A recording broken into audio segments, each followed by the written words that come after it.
Hi guys, my name is Megan and today I'm doing the Finally Fall book tag for you.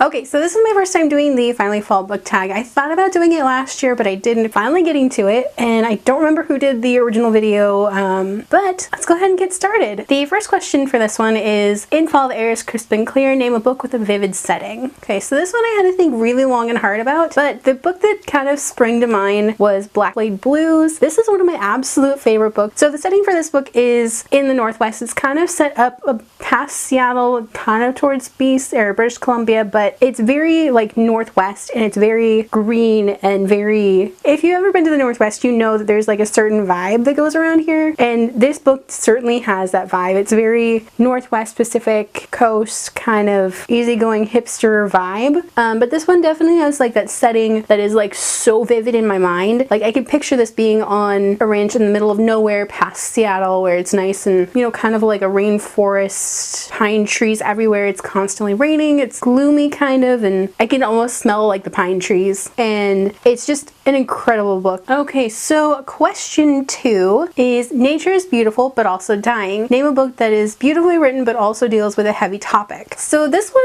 I had some problems figuring out what book I wanted to talk about, and while this one isn't necessarily beautifully written, it does deal with a very heavy topic of revenge, and that is Sisters Red. So this book is kind of like a Little Red Riding Hood retelling. So this follows the March sisters and they survived the attack of a Fenris who was kind of like a werewolf, and Scarlet, the oldest of the March sisters, is kind of out for revenge. So basically she tracks down all of these Fenris characters and kills them basically for revenge, and Rosie, the youngest of the March sisters, doesn't necessarily want to be a hunter anymore. She just wants to live her life and get on with things, and that's a little bit of a difficult thing for her when she wants to impress her older sister and, you know, help this community that's being attacked by all of these to be more dramatic. Question 3. Fall is back to school season. Share a nonfiction book that taught you something new. So I don't necessarily read a whole lot of nonfiction books like ever, so this one I didn't really have an answer for it. This one I don't have an answer for. Still, we're gonna move right along. So question 4, in order to keep warm, it's good to spend time with those you love. Name a fictional family, household, or a friend group that you'd like to be a part of. Besides the gang from Six of Crows, which I talk about Six of Crows all the time, and I also talk about Darker Shade of Magic all the time, so I decided to, you know, go a little outside of what I normally talk about.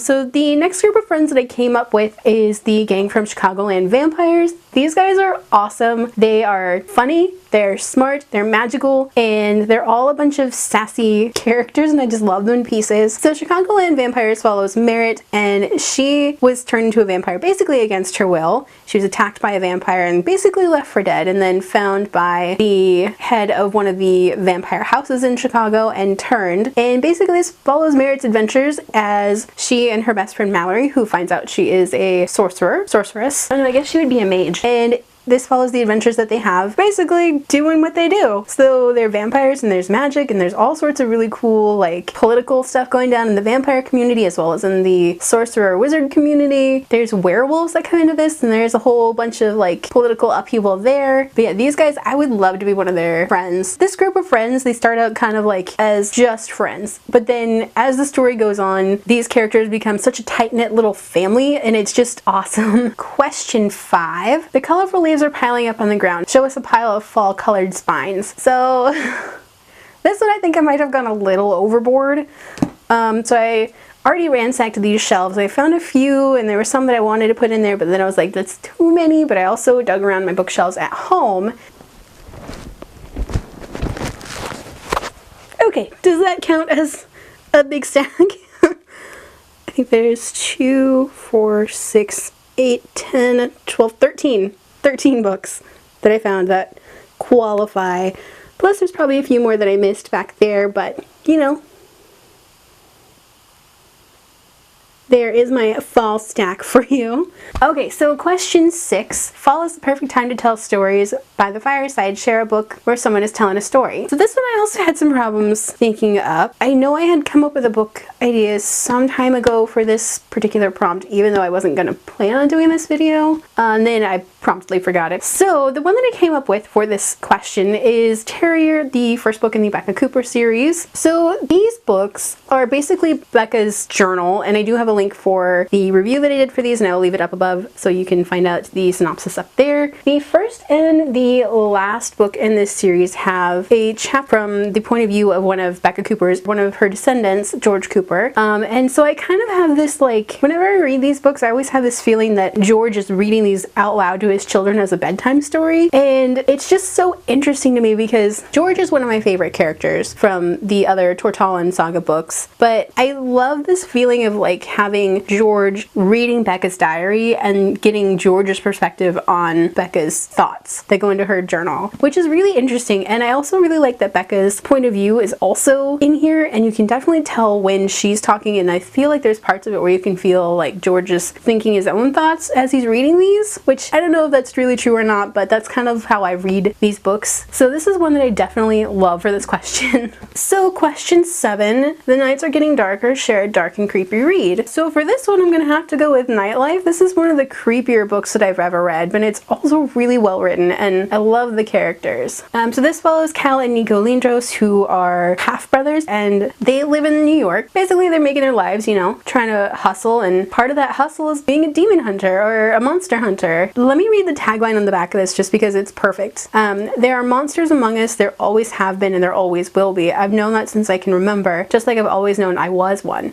Well, half of a one anyway. So Cal is basically half of the like scariest, creepiest monster that other monsters are even scared of, and they don't really have a name anymore because this monster is so creepy. It's like the creepiest thing. Like even these other monsters are scared of him, like scared shitless of him. So these monsters have kind of gone extinct over time, but they're still out there. And in this book, these creepy monsters decide that they want Cal back, and basically they try to kidnap him any way they can, and it is creepy and so good. Like this is like the perfect like spooky, scary night read that you want, and I think that's probably the best description I can give you of that book, because I've just tried to describe that book before and I don't think it's come out very well, but this book is creepy and I love it. So question 8, the days are getting colder, name a short, heartwarming read that could warm up someone's rainy day.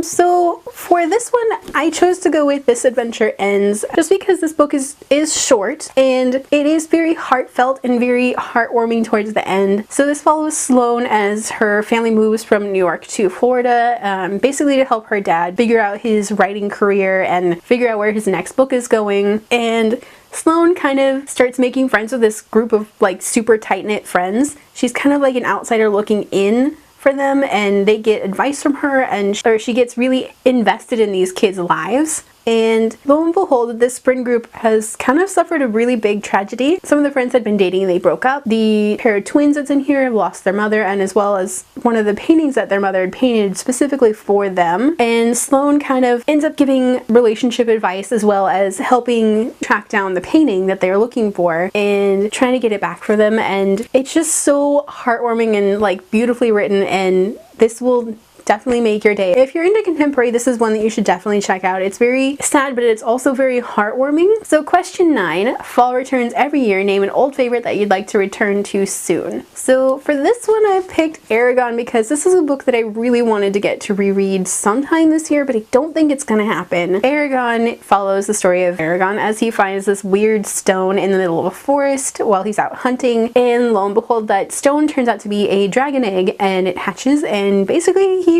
raising a dragon, and something happens and this dragon gets tracked down by these evil creatures that are trying to steal it back, and Eragon basically has to take off to save his life and the dragon's life. And it starts off this huge adventure of Eragon learning to be a dragon rider and coming into his powers and learning about all the elves and the dwarves and the trolls and all sorts of other stuff in this land of magic. And this book is incredibly detailed. It's very much taken after Lord of the Rings, almost like a Lord of the Rings for kids, but with more dragons. And this is an OG young adult fantasy, like high fantasy. I mean, it's superb, and it's definitely one that you should check out if you haven't checked it out already. Okay, and then question 10 follows the perfect time for cozy reading nights. Share some of your favorite cozy reading accessories. So this one, pretty simple for me. I just need a pillow to rest my book on and a glass of tea or a cup of tea, and I am set for a whole night of reading,